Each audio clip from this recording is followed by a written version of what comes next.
While most maintenance segments of reviews can be passed over without notice, I felt this maintenance segment was necessary because, as you will find out, the Beretta 92 is a slightly different animal from, say, a tilting barrel Glock 1911, Glock, or CZ75.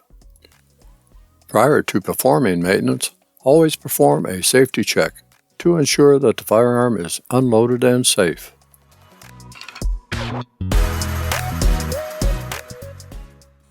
Point the barrel in a safe direction. Press the magazine catch and release button fully in and remove the magazine. Pull or push the slide fully to the rear and lock it into place using the slide stop lever. Completely check the chamber and magazine well to ensure that no live rounds are chambered or in the pistol. Remove all live ammunition from the immediate vicinity. The pistol is now ready to disassemble, at least as far as needed for routine maintenance.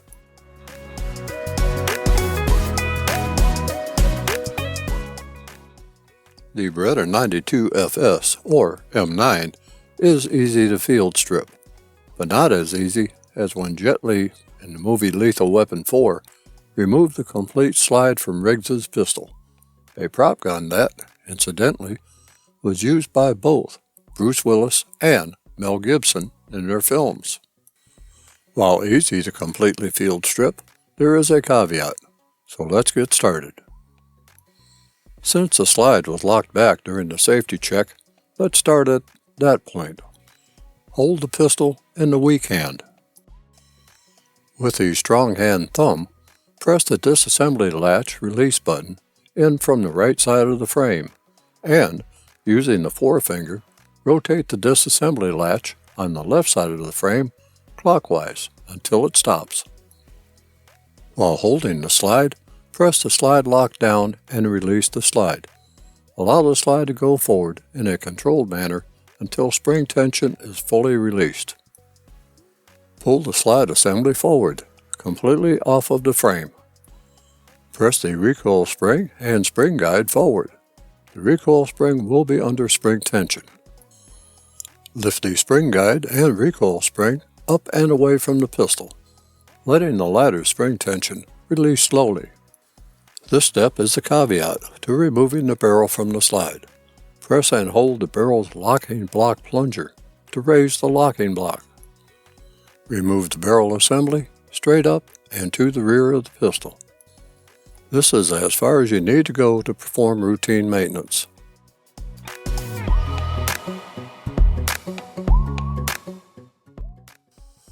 Rather than waste your time, and in trying to reduce the duration of this video, I am simply going to refer you to the user manual, where you will find detailed maintenance information regarding cleaning and lubrication.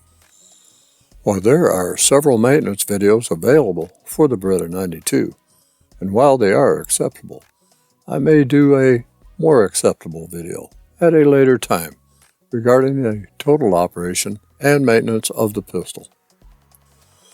For now, however, I do want you to see what that 4.9-inch falling block barrel is all about.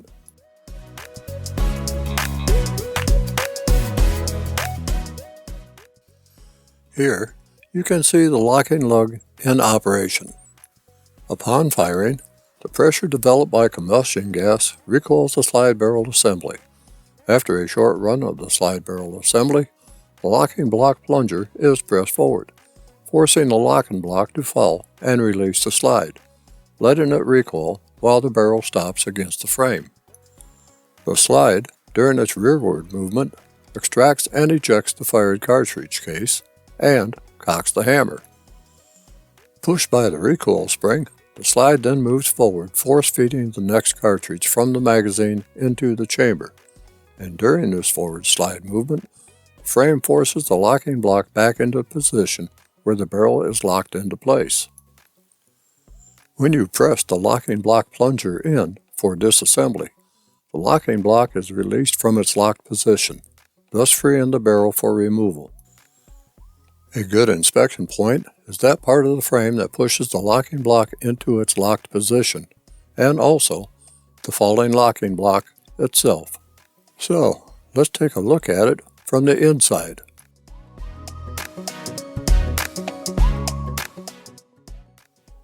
The locking block consists of 4 parts: the locking block base, that is part of the barrel, the locking block plunger, and a locking block plunger retaining pin. When mounted in the slide, the recoil spring places tension against the guide rod base that is seated in the locking block. The base of the locking block plunger will remain free of the frame wall until recoil begins, at which point the frame forces the locking block plunger forward and the locking block downward, thus freeing it from the slide, at which point the slide is allowed to move to the rear. After extraction, ejection, and chambering takes place, the slide continues to move forward under recoil spring tension. The locking block is forced upward, and the locking block plunger is forced rearward. As you can tell, there are a lot of surfaces and moving parts associated with the locking block's operation. All of the parts and contact surfaces require adequate lubrication to ensure that they operate as friction-free as possible.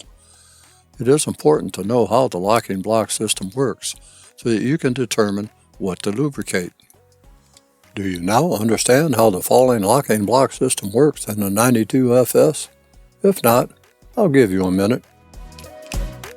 Alright, now that you, hopefully, understand how the falling locking block system works, let's say we put the 92FS back together.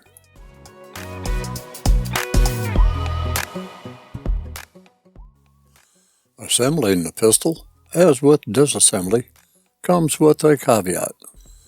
When the barrel was removed from the slide, the locking block plunger had to be pressed in to raise the locking block. Only then could the barrel be removed. The locking block is free-floating and is prevented from exiting the barrel only by the free-floating locking block plunger, which is pinned in place. First, press the locking block plunger in to raise the locking block. Insert the barrel into the slide from the rear while pressing and holding the locking block plunger to raise the locking block. Set the locking block into place.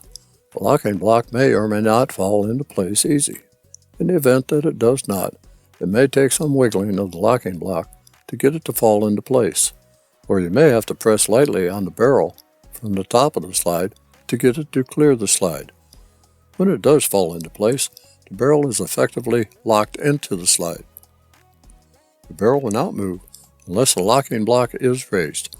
This is one of the key features of the falling locking block. Once the barrel is locked into place, install the guide rod and recoil spring.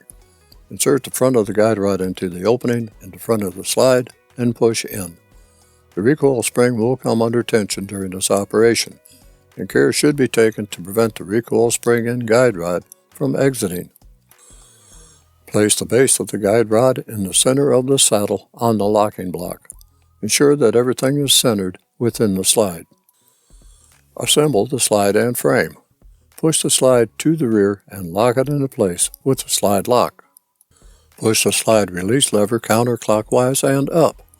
The slide and frame are now co-joined. Cycle the slide several times to ensure smooth operation. Now, we can move on to a function check.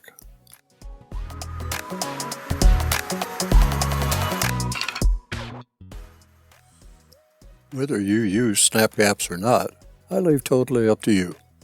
I do use snap caps for function checking and dry firing, as they allow me to check for extraction and ejection while protecting the firing pin and firing pin stop under normal conditions.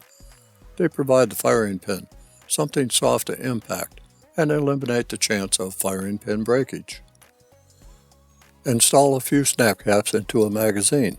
Install the magazine into the pistol, and cycle the slide to chamber the first snap cap. The pistol will now be in single action mode. Place the thumb safety in the down safe position. The hammer decocks and the trigger goes fully forward. The pistol is now in double action mode. Pull the trigger free floats, and the hammer will remain decocked. Push the safety lever forward and up into the fire position. Pull the trigger. The hammer begins the cocking cycle as the trigger is pulled to the rear. When the cocking cycle is completed, the hammer will fall. Fully release the trigger. Push the thumb safety down to the safe position. As before, the trigger will free float. Attempt to cock the hammer. The hammer should not cock. Cycle the slide to extract and eject the first snap cap. Release the slide to chamber the next snap cap.